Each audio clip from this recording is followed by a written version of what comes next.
Last week we were talking about the occipital bone, and I realised that we haven't really talked about the regions of the head. And maybe I take it for granted a little bit. We talk about the regions as we come to them. So what we should do is, just like the rest of the body, the head has a number of described regions that we can then use that as part of our language to describe where things are and what clinical things are going on in patients, just like we can with other regions of the body. So that's all we'll do. We work our way around the head. We'll talk about each region, its name, and something I find useful is where that name comes from. It's like Neo-Latin, Neo-Greek origins, because if we consider where the words have come from, it kind of makes it easier to remember the terms, work out the terms, even though those terms have kind of taken on almost new meanings as we start to use them in a contemporary way. Anyway, that's the method.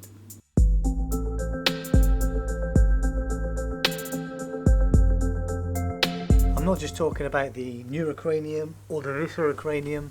I'm talking about the regions of the head, kind of largely descriptive, but then relate to the bones and other bits of the head and neck in those regions. For this I use Arnold's Glossary of Anatomy. Go and look it up. It's a fantastic glossary of anatomical terms and their Latin and Greek derivations. I'm no languages scholar, although I did do a little bit of Latin in school, which shows you how old I am. So I'm no doubt going to butcher this, but don't forget that while some of the Latin terms, for example, might be obvious, like they might mean ear and then they get used for ear, much of this anatomical terminology was decided upon in the last handful of hundreds of years. So it's kind of a Neo-Latin, a Neo-Greek, it's a little bit tweaked. So bear that in mind. Okay, first of all we should start with frontal. Frontal, from the Latin frontis, meaning forehead. So what you consider your forehead in the first part of the scalp, there would be the frontal region. And then we have the parietal region as we go further back, from peris, Latin for wall. It's like the wall of the skull on either side. The parietal, the parietal bones that meet on the top there, the frontal bone here, right? So frontal region, parietal regions. And then just inferior to that on either side we have the temporal regions, from tempus, meaning time, and of course we get used to the idea of the word temporal relating to time these days.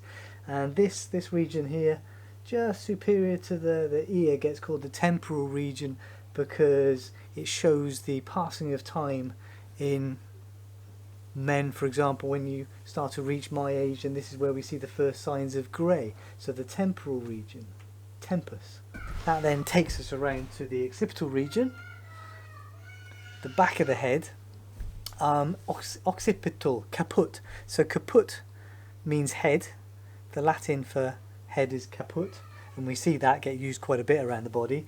And then obs is kind of like this prefix meaning like towards, against. It seems to get used as a term used in arguments. So you get like the prominent part of the head, the occiput, the occipital region back here. So it's obs, ob, and caput put together. And then we have the auricular region around the ear, coming from the Latin word for ear, auris. So we have the auricular region, so auricular, temporal, parietal, frontal, occipital. So that's all Latin. And then as we get back here, we've got this lump, this bony lump here, which is the mastoid process. So this region posterior to the ear gets called the mastoid region. We were talking about basal skull fractures, and we see bleeding in the mastoid region, or rather a collection of blood in the mastoid region as an indicator of basal skull fracture. So that's an example of where this sort of regional terminology gets used. And like many parts of the body shaped like this, it's kind of this curvy shape. It gets related to the breast. So the Greek for breast is mastos, and then The Greek word for shape is eidos, so mastoid is mastos eidos, so the breast-shaped bit. And again, we see lots of bits of the body named kind of similarly. So that's the cranium, the regions of the cranium described largely. If we go back to the face, we then have the orbit, and the Latin word for circle is orbis, which of course you know, but you've never really maybe thought about it before. So orbis relates to the bony circle of the orbit, so the orbital region. So with the orbital region, of course above that is the frontal region. So as we go inferiorly, we have the infraorbital region. So inferior, the Latin for below, infraorbital. And that then takes us in towards the cheek region, buccal, and again, bucca is the Latin word for cheek. Nose, the nasal region, Latin nasus, meaning nose or of the nose. And as we go out here, I like this. So zygomatic, the Greek word zygom means like the wooden yoke that you would use to connect like two oxen pulling a plough, or the yoke you'd put across your shoulders to lift a bucket of water, that yoke, kind of that connecting thing. So the zygomatic bone that's connecting these two bits of the head comes from that yoke, zygon. And that leads us to the parotid region. So the parotid region, you know, the parotid gland is here. Otos is the Greek word for, you know, of ear, or of the ear. So para, beside, para otos, parotid. The parotid region is this region, kind of, it's anterior to the ear really, this space here. So nasal, buccal, cheek, zygomatic,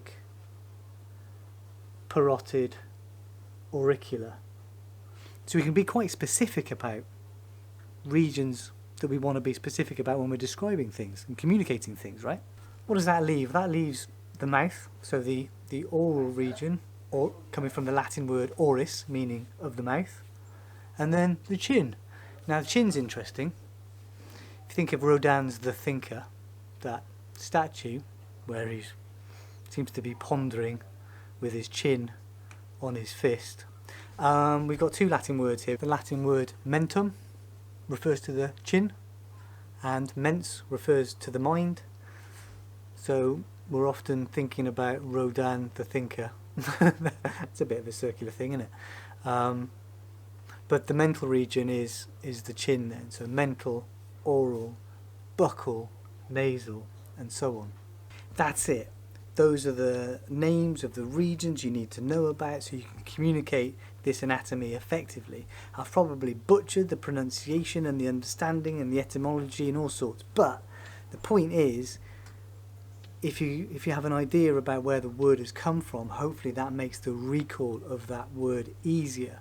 And if you can remember the names of the regions of the head, that often helps you remember the names of other structures nearby because they tend to be associated. We've seen that as we've gone round, hopefully. That's it. Alright? Right, I'm taking next week off, so I'll see you in a couple of weeks.